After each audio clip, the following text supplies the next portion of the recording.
కూటమి ప్రభుత్వం మత్స్యకారులను అన్ని విధాలుగా ఆదుకుంటుందని, మత్స్యకారుల కోసం అనేక సంక్షేమ పథకాలు అమలు చేయడానికి రూపకల్పన చేస్తున్నారని తెలుగుదేశం పార్టీ అధికార ప్రతినిధి పిఠాపురం మాజీ ఎమ్మెల్యే ఎస్వీఎస్ఎన్ వర్మ పేర్కొన్నారు. పిఠాపురం మహారాజా కోట ఆవరణలో గల తెలుగుదేశం పార్టీ కార్యాలయంలో కొత్తపల్లి మండలానికి సంబంధించిన సముద్ర తీర ప్రాంత గ్రామాల మత్స్యకార నాయకులతో మాజీ ఎమ్మెల్యే వర్మ సమావేశం నిర్వహించారు.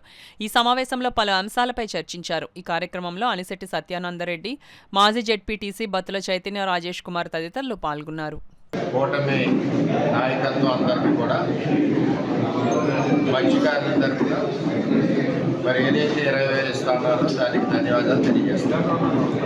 గత ప్రభుత్వంలో మత్స్యకారులు పట్టించుకున్న దాఖలాలు లేవు. వలలు కానీ, బోట్లు కానీ, సేఫ్టీ ఎక్విప్మెంట్స్ కానీ, వాళ్ళకి కావాల్సిన విషయాలు ఏవి కూడా, అవసరాలు ఏవి కూడా తీర్చి పరిస్థితుల్లో జగన్మోహన్ రెడ్డి లేకపోవడం, హార్బర్ పనులు కూడా పూర్తవ్వాలి. ఈరోజు హార్బర్ పనులు కూడా కూటమి ప్రభుత్వం వచ్చాక ముందుకు పరిగెడుతూ ఉన్నాయి.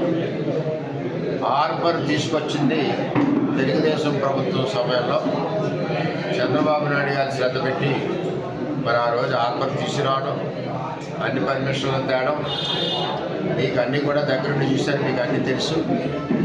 దురదృష్టవశాత్తు శంకుస్థాపన టెండర్ అయిన టైంలో చేసే టైంకి ఎలక్షన్ కూడా రావడం వల్ల వైసీపీ వాళ్ళు దాన్ని చేసేదో మేము తెచ్చామని చెప్పుకోవడం ఇవన్నీ కూడా మనందరికీ తెలుసు.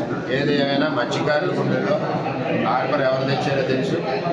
అదేవిధంగా అక్కడ అభివృద్ధి ఎవరు చేశారో అన్నది పూర్తిగా తెలుసు అని చెప్పి తెలియజేస్తూ, ఏదైతే బ్యాన్ పీరియడ్లో 20,000 ఏదైతే డబ్బులు ప్రకటించారో మేనిఫెస్టోలో చెప్పినట్టు అది మేమే ఇస్తూ ఉన్నారు. దానికి అందరూ కూడా ధన్యవాదాలు తెలియజేస్తాం.